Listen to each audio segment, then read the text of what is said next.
El propósito de la iglesia. La idea de Dios cuando Él hizo y escogió a un hombre, de ahí salió la nación de Israel, era que Israel se hiciera un reino de sacerdotes. ¿Para qué?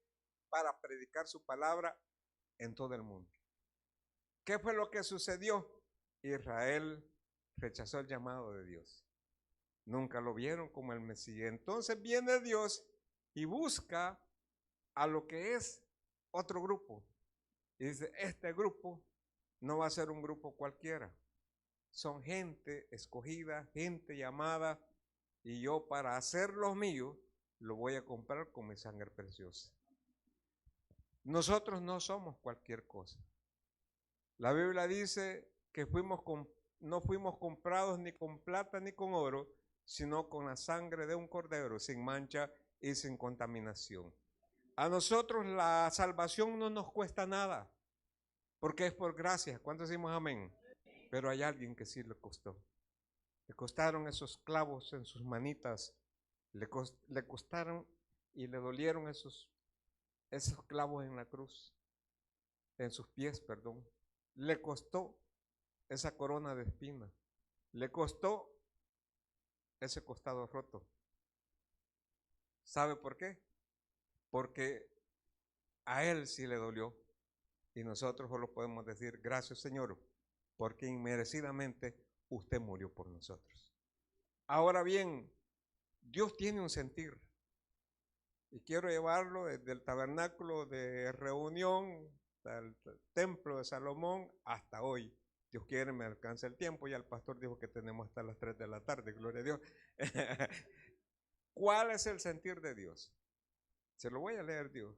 1 Timoteo capítulo 2, 3 dice, porque esto es bueno y agradable delante de Dios nuestro Salvador, el cual quiere que todos los hombres sean salvos y vengan al conocimiento de la verdad. Dijo el pastor David Rodríguez de Vancouver, Canadá, el infierno fue hecho, dijo, para Satanás y sus ángeles caídos. El cielo ha sido hecho para cada uno de nosotros. Si alguien llega al infierno, llega por metido, dijo. Imagina qué tremendo. Y yo, tiene razón. ¿Por qué? Porque el sentir de Dios es que todas las personas conozcamos del Señor y seamos salvos. Allá en 2 de Pedro, capítulo 3, versículo 9, dice así, el Señor no retarda su promesa, según algunos la tienen por tardanza, sino que Dios es paciente, esperando que todos los hombres procedan al arrepentimiento. Es el sentir de Dios. Que nadie se vaya al infierno. Que de todo este mundo que está tan frío, está tan frío, que yo hablamos con unos hermanos y yo le decía, mire hermano, la pandemia no fue fácil, hombre. ¿Cuántos nos dio COVID? A mí me dio. Y yo ya sentía, Señor, que si me vas a peinar, que voy a peinar calavera, Señor, gloria a Dios. Pero si todavía te voy a servir aquí, usted sabe lo mejor. Se me quitó el hambre, una grande fiebre, cuando estaba bueno, pero se ponía, y no había mucha medicina, porque grandes siervos de nuestra organización se murieron. Antes habíamos perdido un pastor que fue un gran amigazo, que era el pastor Bernabé Platero, y tantos siervos, el pastor de Lourdes, tantos siervos. Yo decía, Señor, ¿cuándo? Y eso sí, yo le dije al Señor, si tú me dejas, solo te pido un favor, que si en algo te puedo servir, ahí voy a estar. Y puedo decir, Ebenezer, hasta aquí Dios nos ha ayudado. ¿Cuánto no les dio? Y digo, a mí no me ha dado, gloria a Dios, hermano. ¿A cuánto le dio? Estamos aquí. ¿Sabe cómo se llama eso? Misericordia de Dios. Ahora, desde el momento que nuestro Señor Jesucristo descendió al cielo, le dejó el trabajo que no pudo hacer Israel a la iglesia. ¿Cuál es el trabajo? Que nosotros debemos conocer a Jesús. Y en primer lugar, yo quiero que vea la fidelidad del amor de Dios. Dios siempre ha buscado al mundo. Dios siempre ha buscado a la humanidad. El deseo de Dios es estar con cada familia, con cada uno de nosotros. Allá desde el Edén, cuando Adán pecó, Dios lo buscó y le dijo, más Jehová lo llamó al hombre y le dijo, ¿dónde estás tú? Y el hombre que hacía, se le escondía. A pesar de que Adán falló, ¿quién lo buscó? Dios. Y eso es el amor de Dios. En esto consiste el amor de Dios. No en que nosotros lo hayamos amado, sino que Él nos amó primero. Qué precioso. También no solamente eso, vemos a Dios en el libro del Éxodo, en el capítulo 13, cuando dice la palabra de Dios que el pueblo de Israel iba por el desierto. Dios lo cuidó. De día se colocaba una nube para protegerlos del sol y en la noche en una columna de fuego. Y Dios nunca se apartó delante del pueblo, dice la palabra de Dios en Éxodo 13:22, nunca se apartó delante del pueblo la columna de día ni de noche la columna de fuego, la fidelidad de Dios. Vemos también en 1 Corintios capítulo 10 versículo 4 y dice, todos bebieron de esa roca que era Cristo, porque la roca los seguía. Qué bonito, ¿verdad? Una roca que caminaba, una roca que andaba ahí, que cuando ellos tenían sed, ahí estaba para darles agua. El sentir de Dios de estar en su pueblo. En la conquista de Jericó, también era un pueblo que venía, ellos eran ganaderos, pero dice la palabra de Dios que cuando venían del desierto, venían hechos unos guerreros. ¿Qué aprendieron en el desierto? ¿Qué fue lo que les pasó? Pero cuando llegaron a la tierra prometida, Jericó era la primera que tenían que conquistar. Eran 31 reyes, fuertes y poderosos, dice la palabra de Dios. Los primeros obstáculos, el río Jordán. ¿Cuándo habían visto ellos un río? Nunca, se habían andado en el desierto. ¿Sabían nadar? No. Pero qué bonito es cuando los sacerdotes tomaron el arca y dice la palabra de Dios que conforme iban caminando, el río se iba deteniendo y le iba abriendo camino. Cuando llegaron a Jericó, vieron un gran muro, 10 metros más o menos de alto, con 8 de ancho, y les dio una forma extraña de conquistarlo. Todos los días van a dar una vuelta, más al séptimo van a dar 7 vueltas. Y mire qué bonito. Colocó a un grupo, primer grupo, de soldados armados. Segundo grupo, un grupo de sacerdotes con trompeta. El tercero, el arca del pacto cargado por levitas. El cuarto grupo, un grupo armado. El tercero, perdón, y el cuarto grupo era parte de la congregación. Repasémoslos. Hombres armados, levitas, el arca, hombres armados y pueblo. De los 4 grupos, 2 y 2, ¿quién iba en medio? El arca. ¿Y sabe qué es el arca? La presencia de Dios en medio de su pueblo. Y así como derribó los muros de Jericó, no era por los hombres armados, era porque Dios iba en medio de su pueblo y Dios sigue estando en medio de su pueblo hasta el día de hoy.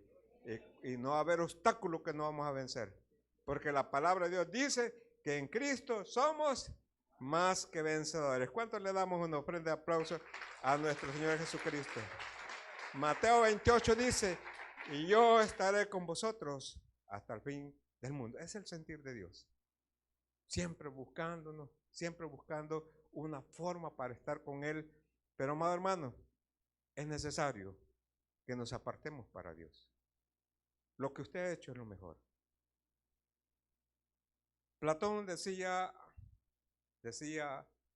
una nación en grande, una nación es como una familia. Si la familia está mal, si en la familia se perdieron los valores, la nación va a estar mala. Nosotros hemos vivido eso. ¿Qué fue lo que sucedió? Muchas veces nos descuidamos. Y el enemigo no pierde ni una.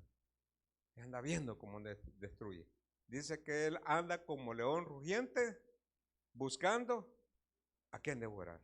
Es necesario, hermanos, apartarse para adorar al Señor.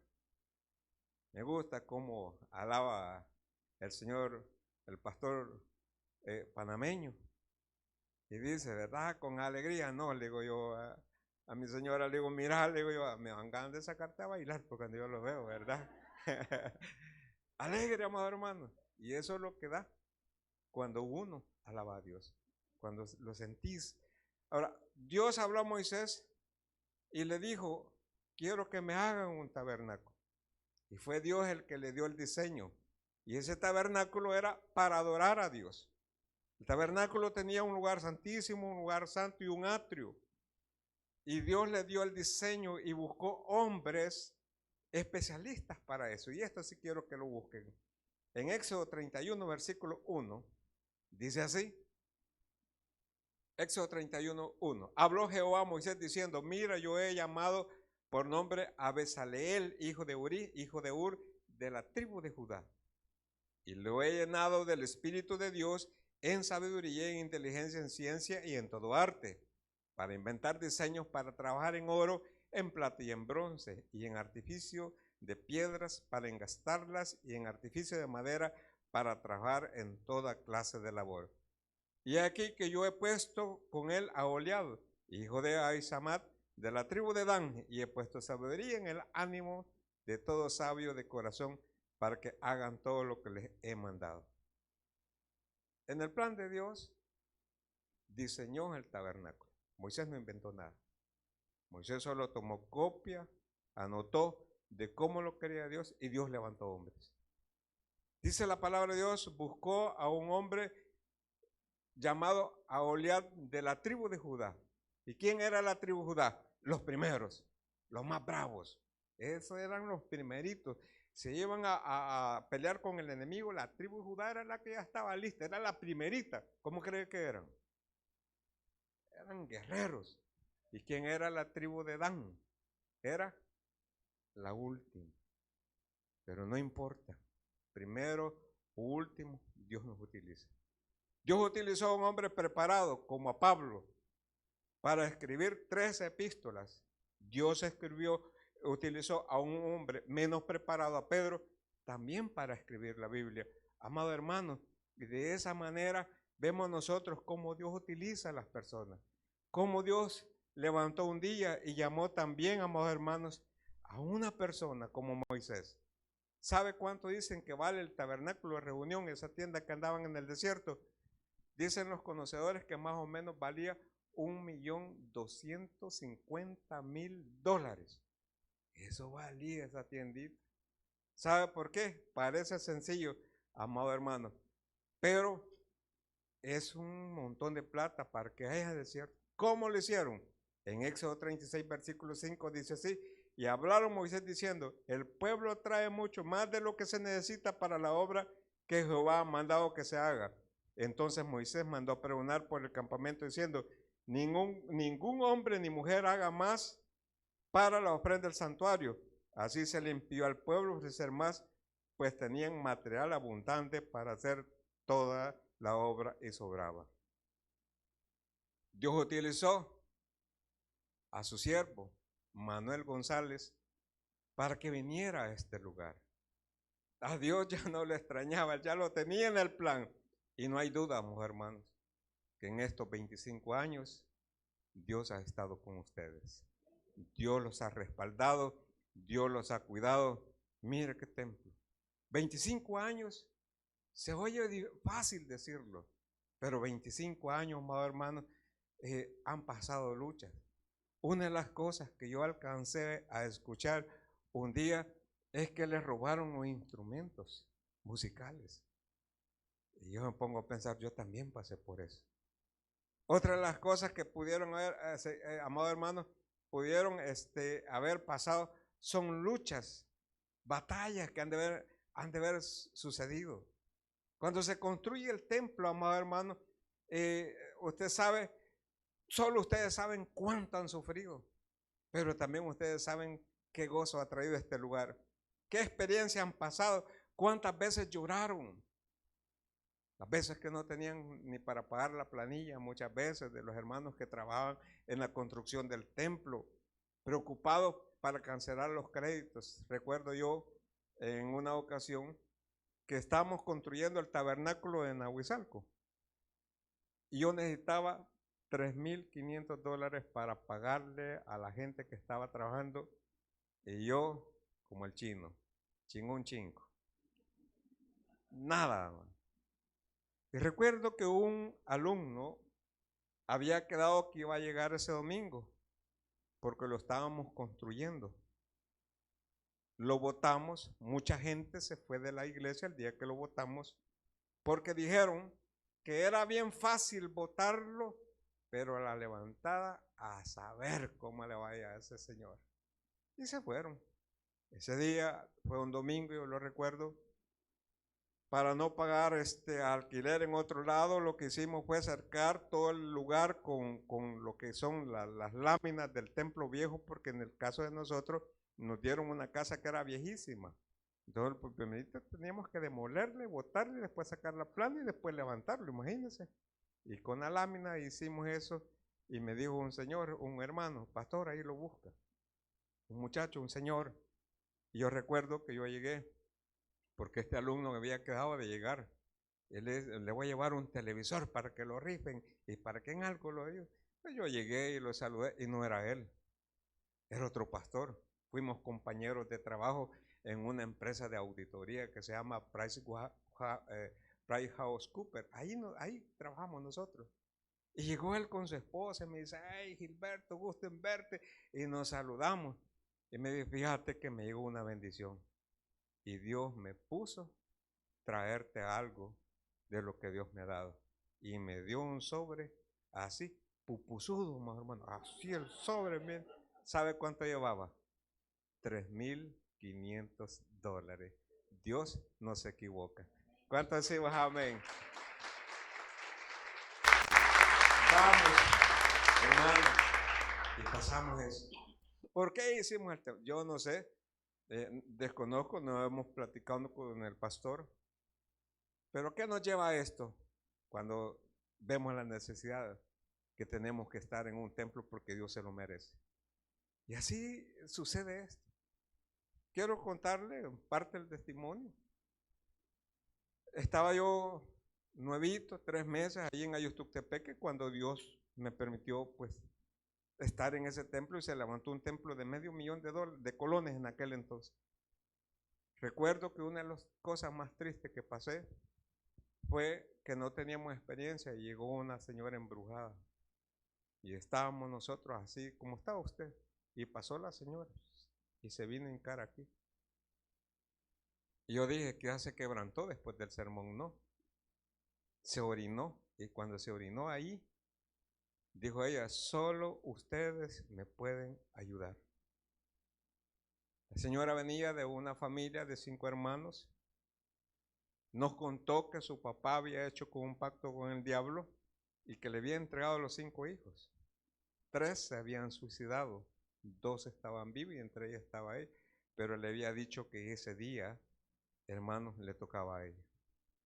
Recuerdo yo que nosotros, sin experiencia, solo el deseo, hermano, de ayudar, pues le dije a la congregación, después que terminen, por favor, váyanse, y yo me quedo con los hermanos diáconos. Hermano, y nos quedamos con los diáconos. Le digo, bueno, vamos a orar para que la hermana se cure. Y mire, hermanos, le digo yo a los hermanos diáconos, si alguno de ustedes anda chueco, por favor sálgase, y me dejan solo. Iba yo para afuera, venga para acá, me dice la endemoniada, ¿para dónde va usted también? Y eso me llevó a enfermarme. La inexperiencia. Así me decía a mí. Se me durmió la mitad del cuerpo.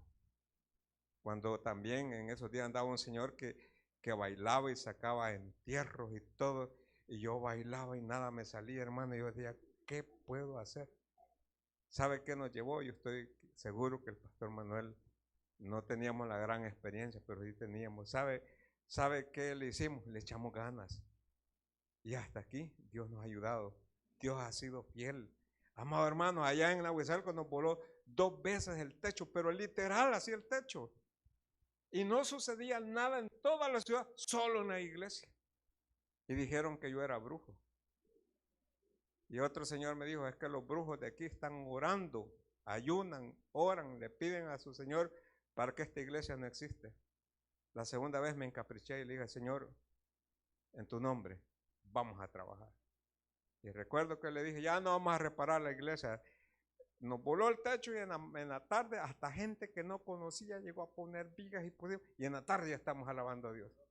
Mira, amados hermanos, para no cansarlos, Dios levantó un templo, hemos llorado, hemos sufrido, pero la gente de Nahuizalco quedó con un templo. ¿Sabe cómo le dicen al templo de Nahuizalco? Le dicen la catedral de Nahuizalco. ¿Sabe? Eso no es para gloria del hombre, eso es para la gloria de Dios, porque donde Dios dice que va a ser un templo, ahí nadie lo detiene. ¿Cuánto le damos una ofrenda, aplauso a Dios? Hicieron el tabernáculo, trajeron ofrenda, adoraron a Dios, Dios hablaba en el lugar santísimo con el sumo sacerdote, se daba lo que se llamaba el Shekinat. Dios habla con el sumo sacerdote y el sumo sacerdote habla con el pueblo. Pero también, amados hermanos, en los tiempos de Salomón, Salomón construyó un templo. Dice, como decía mi hermano pastor, humildemente di clases desde el 2006 hasta el año pasado en nuestro tabernáculo. Y di una materia que se llama Profetas Menores. Y leyendo eso, encontré que dice que ese templo de Salomón valía entre 22 a 25 millones de dólares. Imagina qué suntuoso el templo. Cuando iban a inaugurarlo, se imagina la alegría. Y allá en primer libro de Reyes, capítulo 8, versículo 27, está la oración de Salomón. Cuando lo inauguraron, dice, pero es verdad que Dios morará morará sobre la tierra. Aquí que los cielos de los cielos no te pueden contener, cuanto menos esta casa que yo he edificado. Con todo tú atenderás a la oración de tu siervo y a su plegaria, oh Jehová, Dios mío, oyendo el clamor y la oración de tu siervo que tu siervo hace hoy delante de ti. Que estén tus ojos abiertos de noche y de día sobre esta casa, sobre este lugar del cual ha dicho, mi nombre estará allí, y me oigas la oración que tu siervo haga en este lugar. Oye pues la oración de tu siervo y de tu pueblo Israel, cuando oren en este lugar, también tú lo oirás en el lugar de tu morada en los cielos, escucha y perdona. Dice la palabra de Dios en el segundo libro de Crónicas, capítulo 7, cuando Salomón acabó de orar, descendió fuego del cielo y consumió las ofrendas, y esa era una señal que la presencia de Dios iba a estar en ese templo. Pero Dios lo advirtió y Dios le dijo, si ustedes hacen y andan en los caminos y están bajo mi voluntad, yo les prometo estar con ustedes. Pero el día que ustedes se salgan y me menosprecien y se comiencen a ir por otros lados, también la presencia de Dios se irá de este lugar. Dios le había advertido. Miren, en el primer libro de Reyes, capítulo 9, 6, 9, le dice la advertencia. Mas si obstinadamente os apartareis de mí, vosotros y vuestros hijos, y no guardareis mis mandamientos y mis estatutos que yo he puesto delante de vosotros, sino que fuereis y sirviereis a Dios ajeno y lo adorareis, yo cortaré a Israel de sobre la faz de la tierra que les he entregado. Y esta casa que he santificado a mi nombre, yo la echaré delante de mí, e Israel será por proverbio y refrán a todos los pueblos. Y esta casa que estaba en estima, cualquiera que pase por ella se asombrará y se burlará y dirá, ¿por qué ha hecho así Jehová a esta tierra y a esta casa? Versículo 9. Y dirán, por cuanto dejaron a Jehová su Dios, que había sacado a sus padres de tierra de Egipto, y echaron mano a dioses ajenos, y los adoraron y los sirvieron. Por eso ha traído Jehová sobre ellos todo este mal. Qué tristeza, ¿va? Un templo tan hermoso, 22 millones de dólares. Pero ¿qué sucedió? Se descuidaron, dejaron a Dios, y Dios se apartó de ese lugar. Ya Dios les había advertido, ya Dios les había dicho. Y muchas veces nosotros creemos que podemos vivir sin el Señor. Muchas veces nos alejamos. Yo no sé si después de la pandemia personas que venían a la iglesia ya no vinieron. Pero a nosotros como pastores, si yo puedo contar el testimonio, nos tocó como volver a empezar otra vez. Como volver, porque el día que inauguraron el templo, que abrieron otra vez el tiempo para entrar, porque nosotros estamos bajo autoridad, respetamos la autoridad, y ellos nos dijeron, cierren, cerramos, y ellos dijeron, abran, abrimos. Y abrimos, yo recuerdo, yo dije, ese día el templo va a estar reventado, dije yo, de agradecimiento. Y saben, amados hermanos, ¿cuántos llegaron? De una congregación de 300, llegaron 30. Y dije yo, quizás no sabían que ya se abrió, pero no, amados hermanos, volvimos a comenzar, porque la gente cree muchas veces que puede vivir sin Dios. Y Jesucristo dice, porque separado de mí, nada podéis hacer. A veces nosotros creemos que el necesitado es Dios. No, amados hermanos, nosotros somos los necesitados. Dios continúa sentado en su trono, porque Él es Rey de Reyes y Señor de Señores. ¿Cuántos decimos amén? ¿Qué pasó con ellos? Le quitaron los jóvenes. Se llevaron a aquellos 3 jóvenes, a Daniel, ¿verdad? A Azarías, a Misael, se los llevaron presos. Jóvenes príncipes, de lo mejor. Lo primero que le quitó era una advertencia. Cuando ya la familia, cuando ya el enemigo toca a la familia, los llevaron para que fueran a aprender la cultura de los caldeos, los hicieron eunucos. ¿Qué es hacer eunucos? Los caparon. ¿Se imagina qué cosa más tremenda?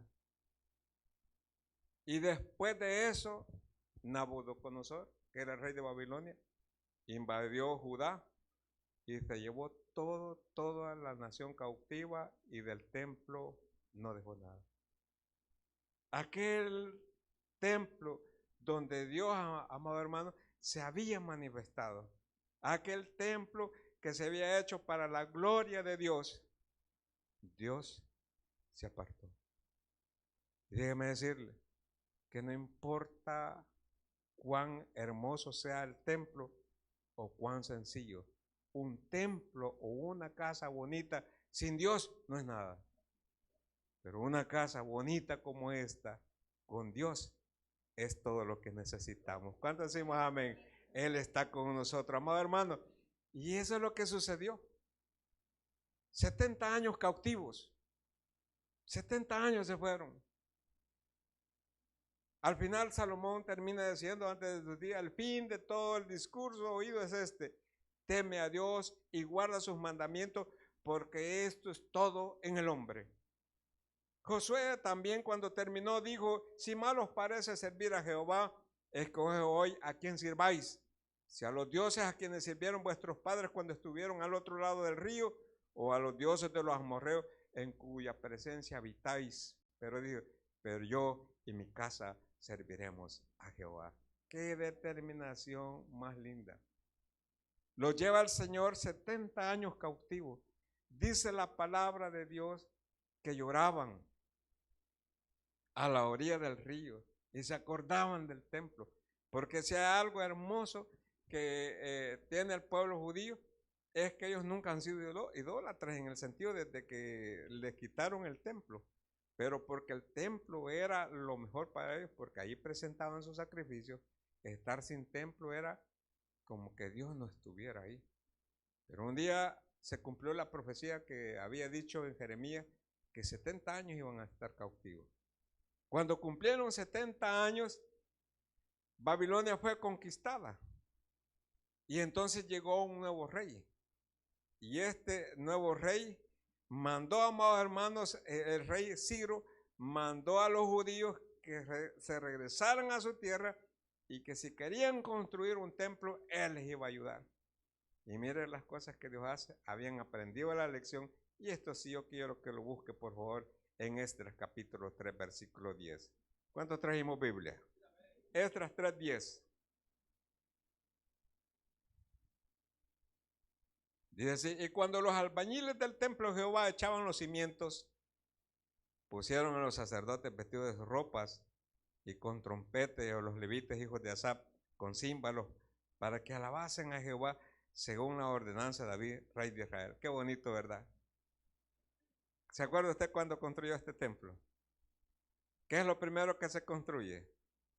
Los cimientos, ¿verdad? Yo decía ya no tengo terreno donde crecer. Hágamelo fuerte, como de 3 metros el fundamento usted. Porque si yo no crezco para allá, voy a crecer para arriba. Yo le voy a mandar a hacer mezanine a esto. Ya uno entusiasmado, ¿verdad? Y dice la palabra que lloraron. ¿Y sabe por qué lloraron? Mira lo que dice el versículo 11. Y cantaban y alabando y dando gracias a Jehová, diciendo, porque Él es bueno, porque para siempre es su misericordia sobre Israel.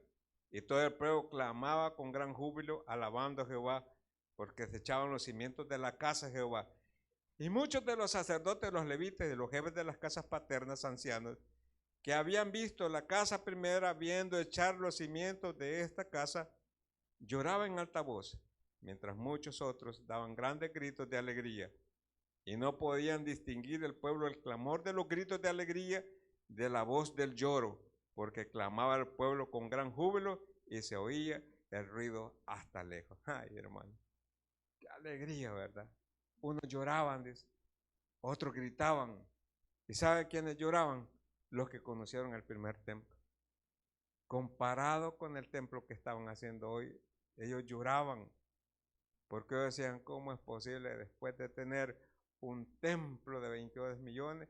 Hoy, dice, el templo que estamos haciendo. Ellos lloraban. Y los jóvenes que no habían conocido el templo, cuando vinieron a construir el templo, estos gritaban de alegría porque van a tener un lugar, amor hermano, donde alabar a Dios. Es triste cuando las iglesias se cierran. En la pandemia, muchos pastores no aguantó los compromisos. El de pagar un arrendamiento, el de que la gente no llegaba, cómo hacía con el agua, cómo hacía con la luz. Cerraron la iglesia. Muchas iglesias se cerraron. Yo oía allá, el pastor David Rodríguez decía que un arrendamiento en Estados Unidos o en Canadá, un arrendamiento de un bonito lugar vale $38,000 mensuales. Y digo yo, ¿verdad, Señor bendito? Y allí están. ¿Por qué?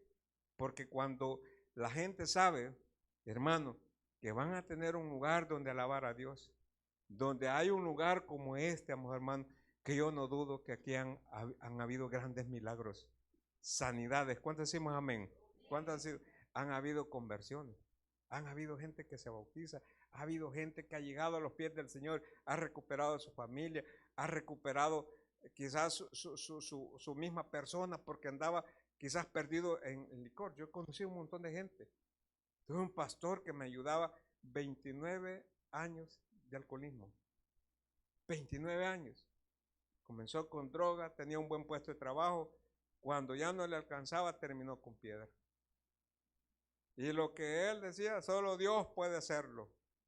Así decía la gente. Yo lo conocí, lo ganamos para Cristo, comenzamos a trabajar. Y me dijo, y le dije yo un día, ¿no sentís la vocación? ¿Cómo no? Porque yo lo miraba. ¿Cómo no? Pero puede ser Dios conmigo. Y le digo, te voy a pagar el colegio. Anda, hombre. Se preparó, se graduó. Y siempre que lo miran a él, yo me sentía bien orgulloso. ¿Sabe por qué toda la gente le decía? Si Dios cambió a este, es porque de verdad Dios existe. Y no hay duda. Y Dios va a seguir haciendo milagros. ¿Cuánto decimos amén? Mira, hermano, qué tremendo. Lo bonito que le dijo Dios otra vez, buscando a su pueblo. La gloria de aquel templo, de este templo, va a ser mejor que la gloria del templo primero. O sea, la gloria va a estar. Donde está Dios suceden cosas maravillosas. Por eso ellos lloraban. Podemos ver que no es el lugar, es la forma de adorar. Es la forma en que nosotros nos humillamos ante Dios.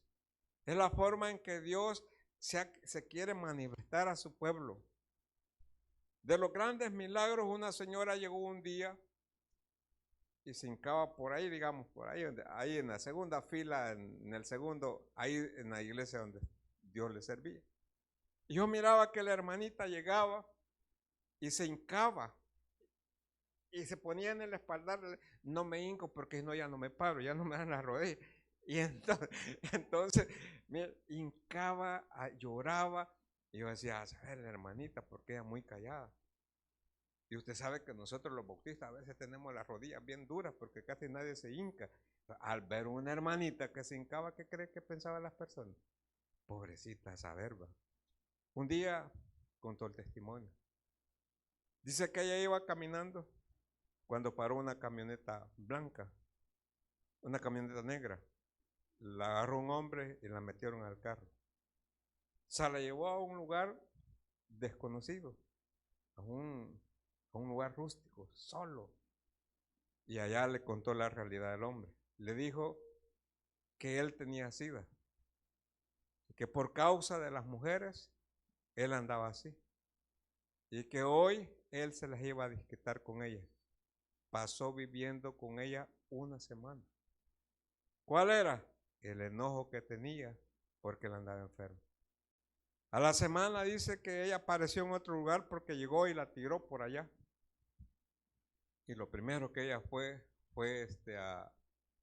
al hospital para que le hicieran los exámenes. Y efectivamente ya era portadora de SIDA. Dice que ella le decía al Señor, Señor, pero yo no tengo nada que ver en él. Señor, si yo de trabajar venía, si yo venía a hacer esto, venía a hacer lo otro. Y dice, por favor, Señor, dame una oportunidad. Esas eran las lágrimas. Porque uno alaba a Dios, amados hermanos, muchas veces hay formas de alabar a Dios. Cuando es de una forma sincera, es cuando uno está enfermo, cuando alguien está en la cárcel o está en un hospital.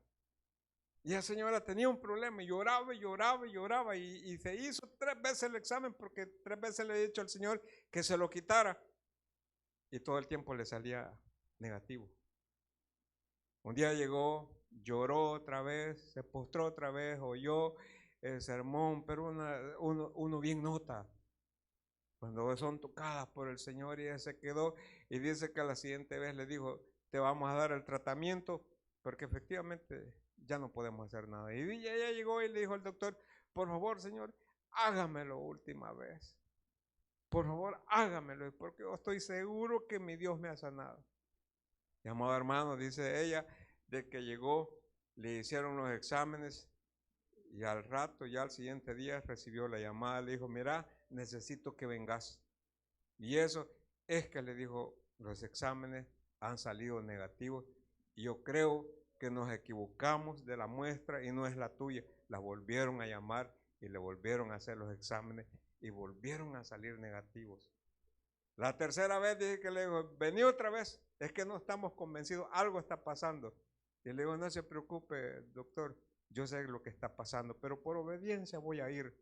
Y dice que le sacaron sangre, nuevamente le hicieron las muestras y salió negativo. Y ahí tenía la respuesta donde le decía, primeramente que tenía SIDA y después que era sanada. Y ella daba el testimonio y dice, Dios como el nuestro no hay, porque le clamé en los momentos difíciles y Dios me oyó. Amado hermano, qué cosa más maravillosa hace cuando realmente alabamos a Dios. Termino con esto, amado hermano.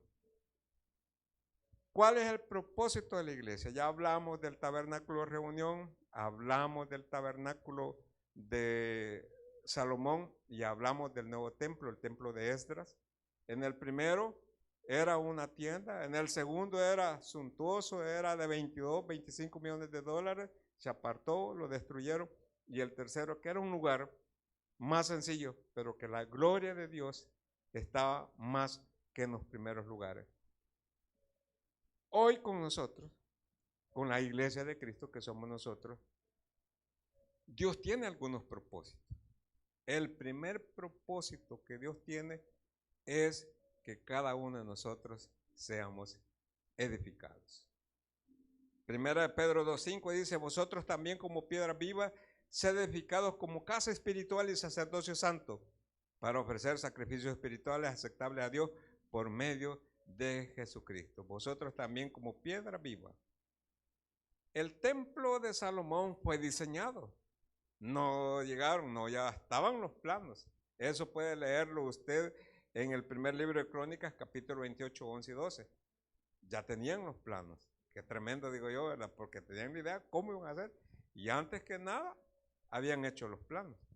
Pero me llamó la atención en lo que dice en Primera de Reyes, capítulo 6, versículo 7. Se lo voy a leer yo. Dice, y cuando se edificó la casa, la fabricaron de piedras que traían ya acabadas, de tal manera que cuando la edificaban, ni martillos ni hachas se oyeron en la casa, ni ningún otro instrumento de hierro. Mire qué tremendo, hermano. ¿Cómo hicieron el templo? Traían las piezas solo para ensamblarlas. Y yo le digo a nosotros, el apóstol Pedro que decía que como piedras vivas tenemos que ser edificados. ¿Cómo se edifican? Por medio de la enseñanza que les da mi hermano pastor. No hacemos bulla, no querían bulla. A veces no decimos nada, pero Dios está trabajando con nosotros. ¿Cuántos decimos amén? Y Dios no ha terminado. Contaba un señor y decía, yo tengo un problema y el problema es que yo bien enojado y yo no me puedo quedar callado, decía la mujer. Mi marido, si le doy la sopa caliente, está que caliente, que crees que me queme. Si se la doy helado, no hombre, esto no sirve. Total, decía él. ¿Qué hago? Y la señora no se le quedaba callada. Un día fue ante el pastor y le dijo, mire pastor, yo siento, le dice que la verdad, le dice que ya no aguanto. Y le contó la historia y vino el pastor y tomó un frasquito así y le dijo, vaya, te voy a dar, ¿querés cambiar? Déjate que Dios te afine, le dijo. Pero para eso necesitamos algo, vas a hacer algo.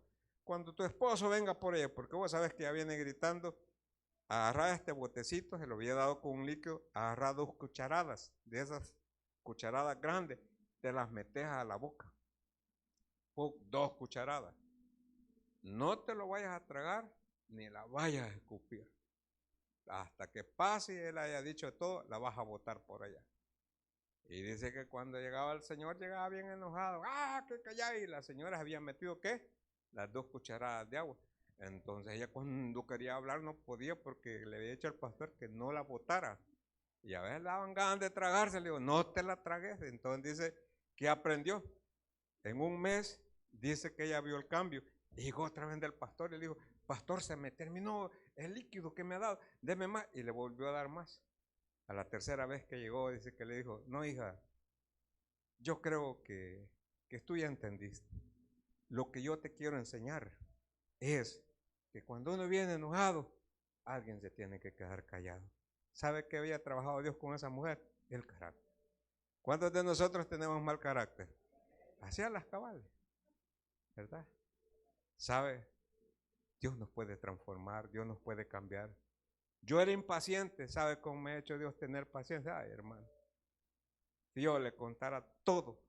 Cuando yo vengo en la carretera y viene una pipa y no pasa, yo le digo, Señor, me vas enseñando paciencia.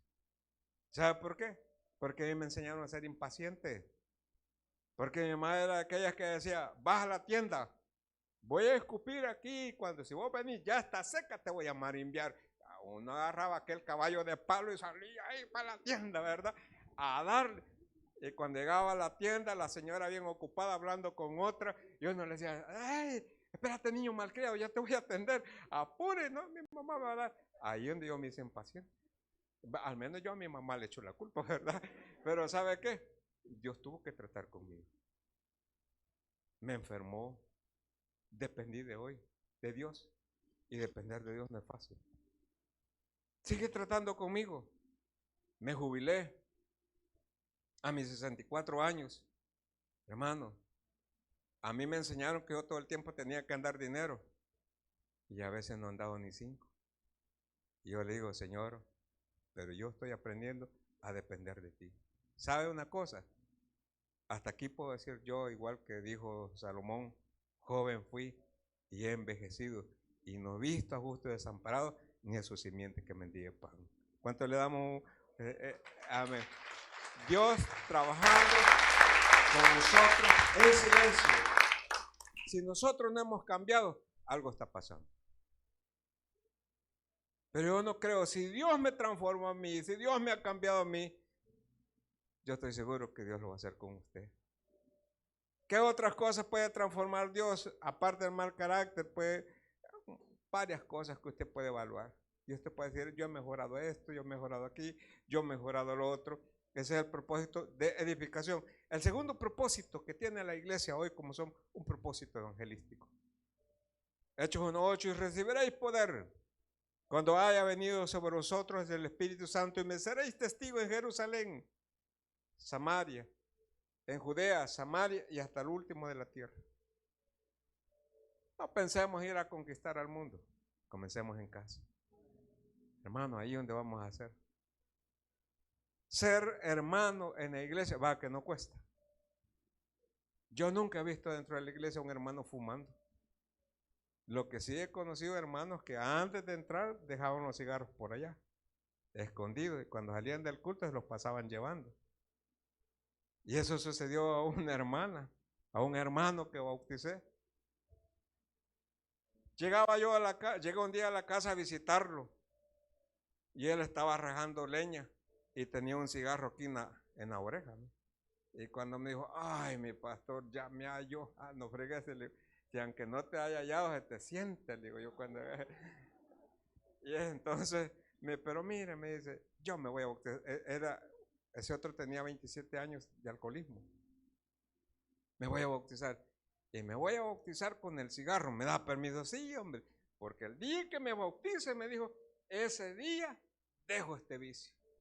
Y le dije yo, también métete la cartera. Le digo, ¿para qué bautices la cartera? Y efectivamente así fue. Lo bautizamos y a partir de entonces no volvió a fumar. Otro milagro que yo me acuerdo de los bautismos. Cuando hay un propósito evangelístico, llevamos una hermana que le había dado un derrame facial. ¿Sí? Tenía la boca de lado. Y fuimos a bautizarla. Nosotros estamos en Ayustuctepec, que ya hace muchos años. Y fuimos hasta con el pastor Wilfredo Muñoz a bautizar allá, San Miguel, pastor, está por allá, imagínense.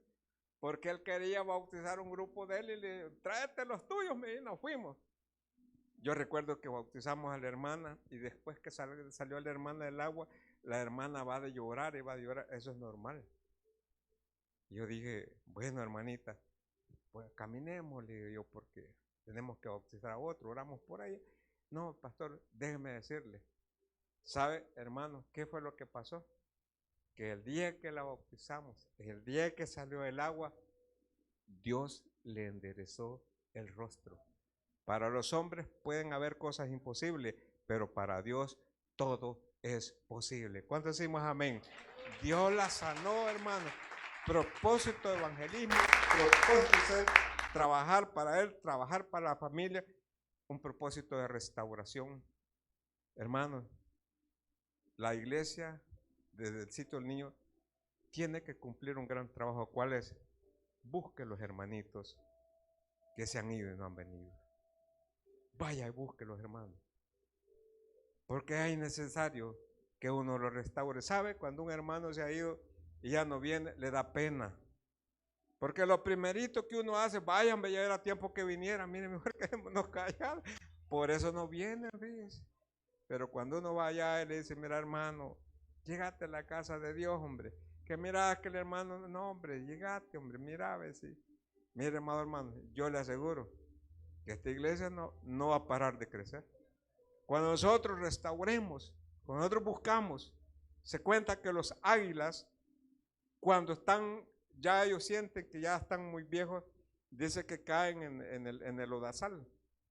Y allá andan en el lodazal, en el suelo, no son del suelo, pero andan decaídos. Y cuando los demás águilas lo miran, que él anda ahí, dicen que los demás águilas vienen y le tiran pedazos de carne para que no se muera de hambre. Hasta cuando él entiende que ese lugar no es allí, sino que el lugar es el aire. Amado hermano, así hay muchos hermanitos. Él espera águilas que le lleven la palabra de Dios. Él espera a alguien que sea maduro para que lo vaya a restaurar, para que le dice, mira papá, venite, porque Dios dice en Gálatas capítulo 6, no vaya a ser que el día de mañana te pase a ti también. Entonces uno tiene que ir con mansedumbre a restaurarlo y buscarlos y traerlos. Y termino con esto, porque ya estoy que termino y no termino. Y el último es, hermanos, ¿cuánto esperamos la venida de Jesucristo? La venida de Jesucristo está cerca. Mire todo lo que está sucediendo. El mundo, la internet sirve para cosas buenas, pero la mayoría no la utiliza para eso. Los niños, si no se cuidan, se están perdiendo. Pues ya tienen tablet, tienen amigos por todos lados. Cuidado. Hay una hermanita que me dice, mi hija tiene algo especial, mi pastor. ¿De verdad?